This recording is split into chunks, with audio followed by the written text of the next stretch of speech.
I'm Matt Pillar, host of the Business of Biotech podcast. And if you're listening to my voice right now, but not seeing my face, maybe you haven't heard that we've launched a new Business of Biotech videocast page under the Listen and Watch tab at bioprocessonline.com. There, you'll find hundreds of videos of my interviews with biotech builders, categorized by topic like finance and capital markets, regulatory, discovery, and manufacturing. Don't try it if you listen while driving. But be sure to check it out when you get where you're going. Go to bioprocessonline.com, hit the Listen and Watch tab, and choose Business of Biotech in the dropdown. Welcome back to the Business of Biotech. I'm Matt Pillar, and it's a special day here in the studio because we're going to be talking in circles, circular RNA, that is, with Orna Therapeutics CEO, Dr. Thomas Barnes. And if you're watching, you can see that as such, I've brought along with me my dear friend and colleague, Anna Rose Welch, who is editorial and community director for our relatively new Advancing RNA community at Life Science Connect. Welcome, Anna Rose. Thank you, Matt. Awesome to have you here. It's awesome to be here. We're uncomfortably close right now. We share a wall, and now we share nothing. Yeah. Yes.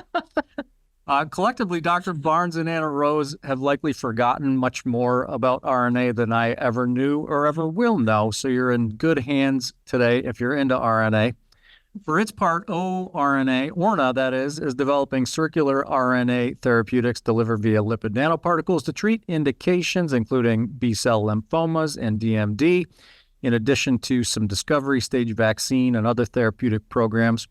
Dr. Barnes, who's been at the helm there since 2020, previously co-founded or led a number of biotechs, including Intellia and 11 Therapeutics. It also serves as an executive partner at the investment firm MPM BioImpact. Dr. Barnes, welcome. Thank you. Pleasure to be here.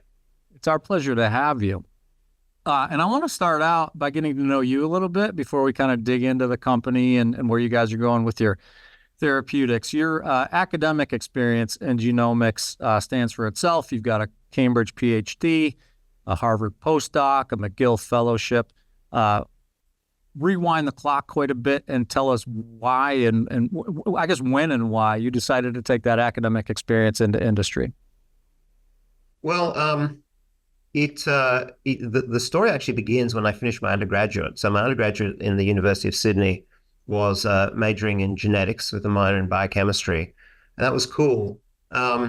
What I realized coming out, and the Australian program is for a basic bachelor's degree, it's a 3-year program.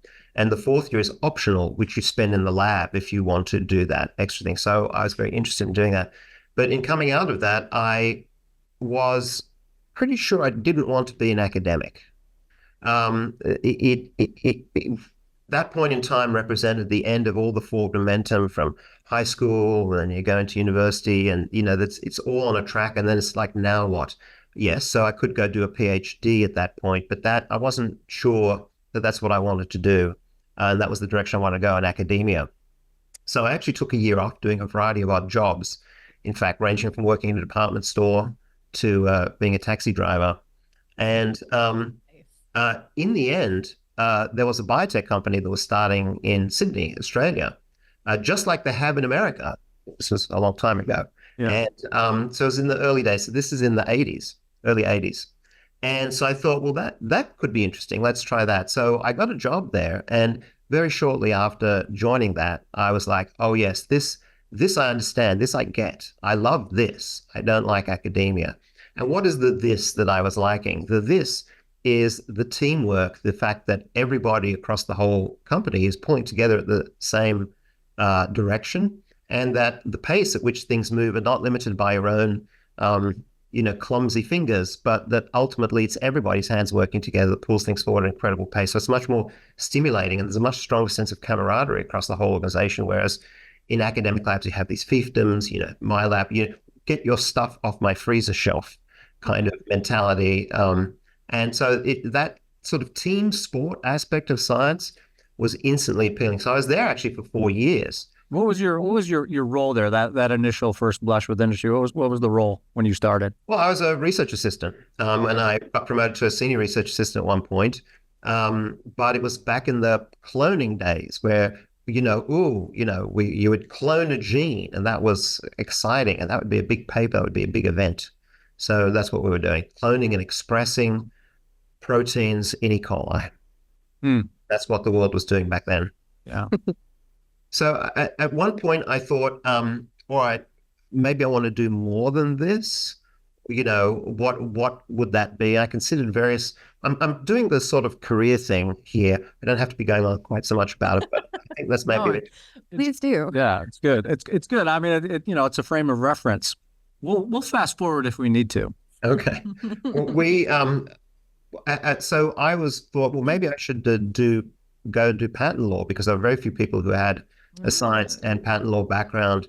But in the end, I got some advice, which is some of the best advice I ever received in my life, which is always pick the option that leaves most options open. I've used that piece of advice many times. And so I realized that the answer to the puzzle then was go get a PhD, because I can still do everything I was contemplating on doing. That was one of the things I was going to, so I should go get that, because it's also a terminal degree. There's nothing more after that. Yeah. So then I launched off to do my PhD and then a postdoc at Harvard. But the plan was to go back to biotech. Mm-hmm. I was originally, when I left, I was going to go back to Sydney, but then I kind of got stuck ultimately in the Boston area, which is, well, now it was certainly up and coming, but it's now certainly the epicenter of biotech in the world. And so basically I got stuck like a fly to flypaper. Yeah. Yeah. We'll talk about some of the stops along the way, I think, throughout the conversation. But I'm going to hit the fast forward button real quick here for a minute. Because you've had exposure to a lot of different modalities, a lot of different areas of biotech. What was it that turned your interest toward RNA? Well, it was basically that every time I changed jobs, I liked to do something different. The opportunity came up to join Intellia. I was working with Nessun Birmingham, the original CEO of Intellia, on another project. This is associated with Atlas Venture.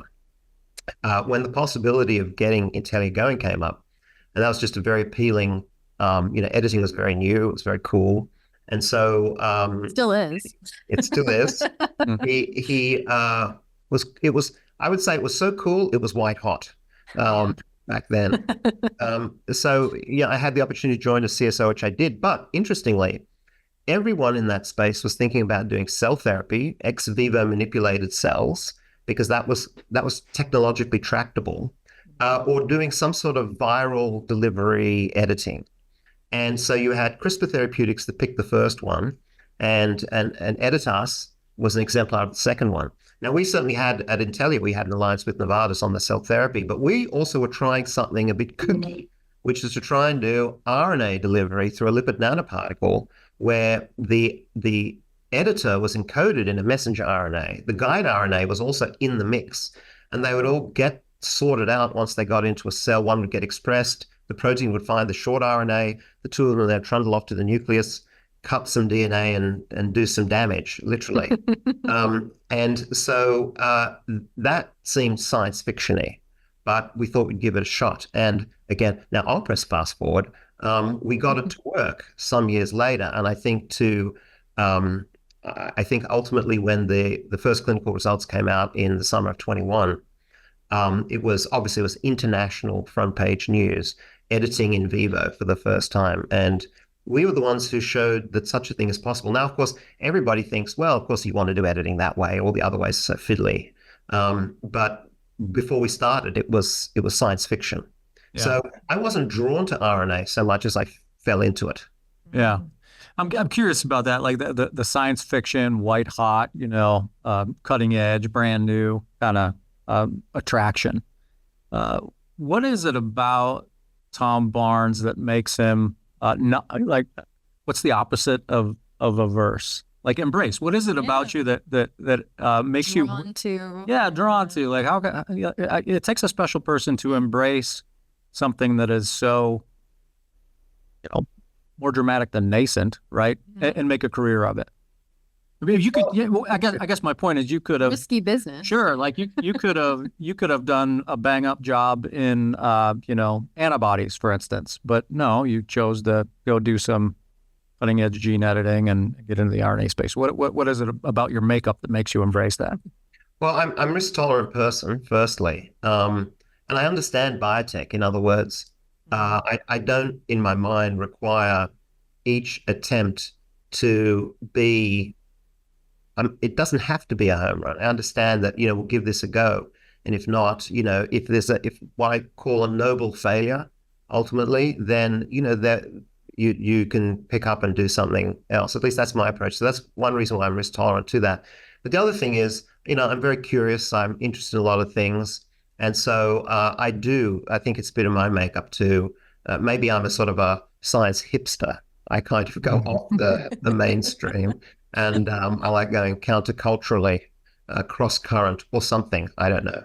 Yeah, that's interesting. And it, that feeds like some of the questions I have around how you establish a business here in this space when you have sort of a counterculture approach, like what perhaps difficulties that might create for you. Before we get to that, tell us the genesis story of one.